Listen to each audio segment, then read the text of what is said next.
Okay, तो अभी जहां पे मैंने फटाफट से आपको 3 तरह के डेफिसिट के बारे में बताया था पिछली 3 वीडियोस में, तो वहां पे एक लास्ट डेफिसिट का मैंने नाम दिया था विच इज प्राइमरी डेफिसिट। तो क्विकली उसके बारे में हम देख लेते हैं। तो रेवेन्यू डेफिसिट हुआ मेरे रेगुलर अकाउंट में आने वाला खर्चा, जिससे आप ये सोच सकते हैं कि आपके खुद के ही रिसोर्सेज सफिशिएंट नहीं है, आपके रेगुलर आपको मतलब पालने के लिए सफिशिएंट नहीं है। तो रेवेन्यू डेफिसिट हुआ मेरा, मैं फटाफट से उन सबके लिंक्स जोड़ूंगी यहाँ पे। रेवेन्यू डेफिसिट हुआ जब मेरी revenue receipts are less than revenue expenditure, दोनों रेगुलर है, मतलब खर्चे भी मेरे सफिशिएंट नहीं है, मेरे इनकम सफिशिएंट नहीं है मेरे खर्चों को करने के लिए, और दोनों ऐसी चीजें हैं जिनको मैं अवॉइड नहीं करने के चांस हूँ। ओके, देन उसके बाद मेरे पास था फिस्कल डेफिसिट। अब ये फिस्कल डेफिसिट क्या था, पूरा देख लो तुम कैसे कैसे अपने कर्जे को, मतलब जो भी तुम्हें घाटा पड़ रहा है उसको कैसे कैसे पूरा करने की कोशिश करते हो, एक्सेप्ट तुम अपने घर से सारा कुछ पूरा कर लो, बाहर जैसे ही मांगने निकलोगे तुम्हारा जो फिस्कल डेफिसिट है वो अराइज हो जाएगा, which is equal to borrowing. Okay, ठीक है। फिर उसके बाद आ गया प्राइमरी डेफिसिट। अब ये क्या है, प्राइमरी डेफिसिट है fiscal deficit minus interest payment.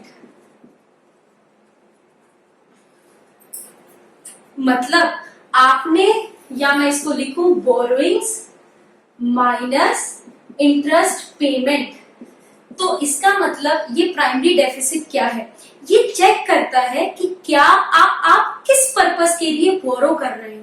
क्या आप सिर्फ और सिर्फ इंटरेस्ट, पिछले साल के जो इंटरेस्ट आए हैं आपको, जो आपने इंटरेस्ट पेमेंट करनी है, क्या सिर्फ उसी को पे करने के लिए आप बोरो कर रहे हो। तो वो इंटरेस्ट पेमेंट कभी भी आप जब बोरो ही उतना कर रहे हो कि लोग, तुमने तो सिर्फ इंटरेस्ट ही पे करना है, उसके हिसाब से मैं बोरो कर लूं, तो भाई अगले साल क्या करोगे। अभी के इंटरेस्ट के लिए तुम लोन ले रहे हो, तो ये दोनों जब एक साथ तुम्हें इंटरेस्ट देंगे तब क्या करोगे। मतलब तुमने जो लोन लिया है वो तुम कहीं पे प्रोडक्टिवली यूज नहीं कर रहे हो कि कमाई करके कल को वापस कर दो। ये तो तुमने किसी को उधार, मेरे ऊपर जो उधार था उसका रेट ऑफ इंटरेस्ट 10 रुपए मैंने किसी को देना था, मेरे पास वो भी नहीं है, तो मैं किसी और से 10 रुपए पकड़ के लेके आता हूँ इसको देने के लिए। अब वो 10 रुपए सिर्फ रेट ऑफ इंटरेस्ट पे किया मैंने, उसका कहीं पे भी मैंने उसका क्या कहते हैं उसको प्रिंसिपल अमाउंट वापस नहीं किया है कि वो कल को मांगने नहीं आएगा, वो अगले साल फिर से आएगा 10 रुपए मांगने के लिए।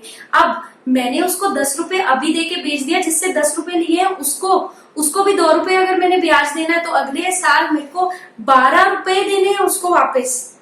तो समझ रहे हो आप, तो मतलब मैं डेब्ट ट्रैप में चलती जाऊंगी। ठीक, तो ये प्राइमरी डेफिसिट 3 तरह का हो सकता है। या तो प्राइमरी डेफिसिट इक्वल टू 0 है, इसके इक्वल टू 0 होने का मतलब क्या है, borrowing minus interest payment is equal to 0, मतलब borrowing is equal to interest payment. इसका मतलब तुम कुछ भी प्रोडक्टिवली यूज नहीं कर रहे हो। ओके, फिर उसके बाद क्या आया, या तो ये हो सकता है ग्रेटर देन 0।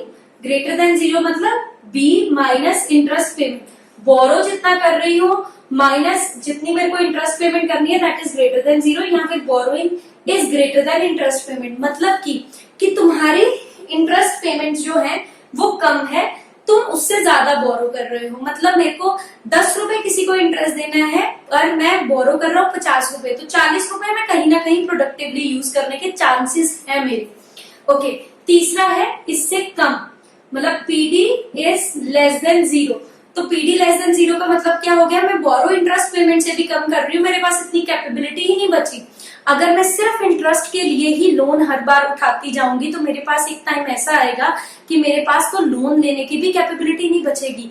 और एक और इम्पोर्टेंट चीज, हमारी बोरोइंग्स बढ़ने का एक और बहुत बड़ी चीज होती है कि ये जो क्रेडिट रेटिंग कंपनीज हैं, वो कंपनीज को भी और कंट्रीज को भी एक इमेज दिखाती हैं बाकी कंट्रीज को, मतलब वर्ल्ड के अंदर हमारी क्या इमेज है वो दूसरी कंट्रीज को या वर्ल्ड के अंदर रिफ्लेक्ट होती रहती है।